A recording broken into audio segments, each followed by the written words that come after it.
जब मैक्स ने अपनी स्नाइपर राइफल के स्कोप में देखा तो उसके सामने वाले होटल के एक कमरे में उसका टारगेट फाइनली दिखाई दिया। लेकिन उस कमरे में कोई अकेला नहीं था। वहां एक लड़की सोफिया भी थी जो उसे एंटरटेन कर रही थी। मैक्स ने बिना ध्यान दिए अपना एम सेट किया और जैसे ही उसने ट्रिगर दबाया उसी पल सोफिया अचानक टारगेट के सामने आ गई और गोली उसे छूते छूते निकल गई। उसी सेकंड होटल के सारे गार्ड्स अलर्ट हो गए और विंडोज बंद कर दी। मैक्स को समझ आ गया कि ये उसकी लाइफ का सबसे बड़ा मिस्टेक है। उसने तुरंत अपना सामान पैक किया, फोन तोड़कर फेंका और स्कूटर पर निकल गया। रास्ते में उसने हर प्रूफ डिस्ट्रॉय किया, गन्स, क्लोथ्स, फोन्स सब अलग अलग जगह फेंक दिए। पब्लिक टॉयलेट में जाकर खुद को साफ किया, शेव की, नए कपड़े पहने और एयरपोर्ट की ओर निकल पड़ा। लेकिन एयरपोर्ट पर उसने देखा कि कुछ कॉप्स सस्पिशियस तरीके से उसे देख रहे हैं। वो तुरंत वॉशरूम में घुसा, फिर से अपना लुक चेंज किया और जैसे ही बाहर आया उसका बॉस हॉज का कॉल आया। हॉज ने उसे बताया कि क्लाइंट बहुत गुस्से में है क्योंकि टारगेट जिंदा है और अब सिक्योरिटी डबल हो गई है। कॉल खत्म होते ही मैक्स ने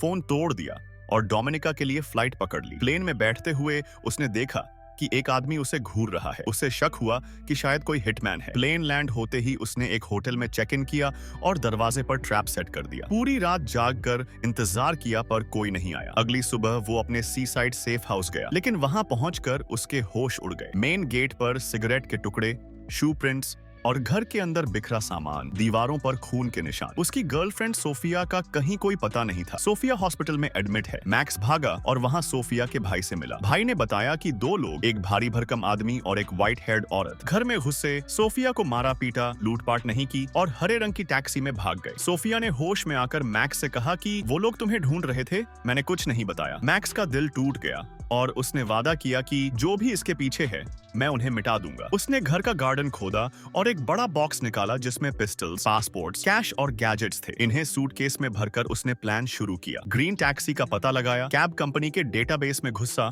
और ड्राइवर का नाम निकाला, लियो। अगली सुबह उसने लियो की कैब बुक की और रास्ते में गन उसकी गर्दन पर रखते हुए कहा, उस दिन कौन आया था? डर के मारे लियो ने सब बता दिया। वो लोग प्राइवेट एयरपोर्ट से आए थे और फिर एक प्राइवेट विला में गए थे। खून से लथपथ लौटे और एयरपोर्ट चले गए। मैक्स को समझ आ गया ये सब उसके बॉस हॉज के ऑर्डर्स पर हुआ। अब बदला शुरू हुआ। मैक्स न्यू ऑर्लियंस गया, एक वैन किराए पर ली, नंबर प्लेट बदली और सफाई वाला बनकर